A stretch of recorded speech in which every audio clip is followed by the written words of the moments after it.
এরপরটা হলো এই লিরা বাসা বানানো লিরা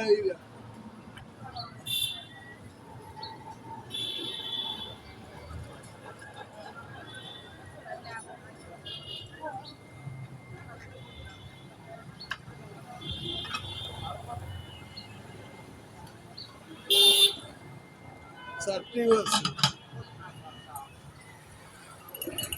এই উপরে পিছনে যে দোকানের নামটা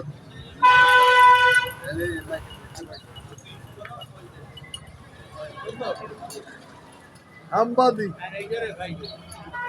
বলবে আপনি সকালে আইবেন কটা আপনি তো বলবে আপনি গেছিলেন কই দাদা আদাব, দাদা কেমন আছেন দাদা? আছি ভালো আছি ভাইয়া আপনি দোকান কবে দিলেন এটা? এই দোকানে এই যে 3 সপ্তাহ হয় 3 সপ্তাহ। লিরা ইরা হস্তশিল্প তো আপনার অনেক পুরাতন দোকান দাদা। এর মাঝে আবার এই চার আয়োজন কেন করলেন? চার আয়োজন করছি আমি গত বছর আমি এই ফলের চাটা দেখে আমার খুব ইউনিক লাগছে সেই জন্য আমাদের একটু ভালো লাগছে দেখতে বিধায় আমি ফলটা সংগ্রহ করি এবং বীজ রোপণ করে এবছর আমি প্রচুর আমার ফল হয়েছে বাগানে এবং বরিশালে একমাত্র প্রথমেই আমি এই চাটার উদ্বোধন শুরু করি এবং মোটামুটি ভালোই।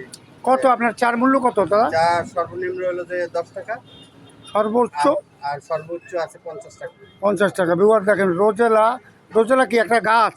রোজেলা না, রোজেলা একটা ফল, কিন্তু ওর গাছটা হলে আমরা বলি চুকাই অথবা চুপড়ি, অনেকে বলে চুকাই, অনেকে বলে চুপড়ি। এটা সাধারণত আমাদের এই বাংলায় আগে ছিল, আমাদের ছোটবেলা দেখতাম। তো এই অঞ্চলটি বিলুপ্ত হয়ে গেছে।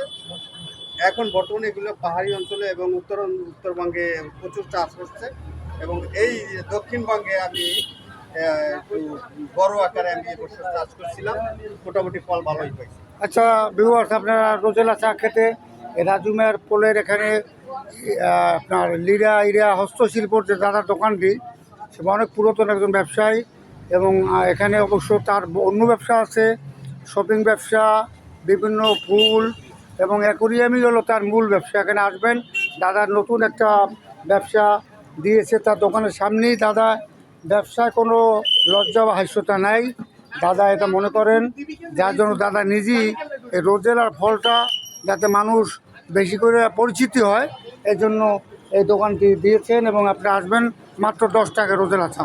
সে দাদা আপনাকে ধন্যবাদ। Thank you. Thank you.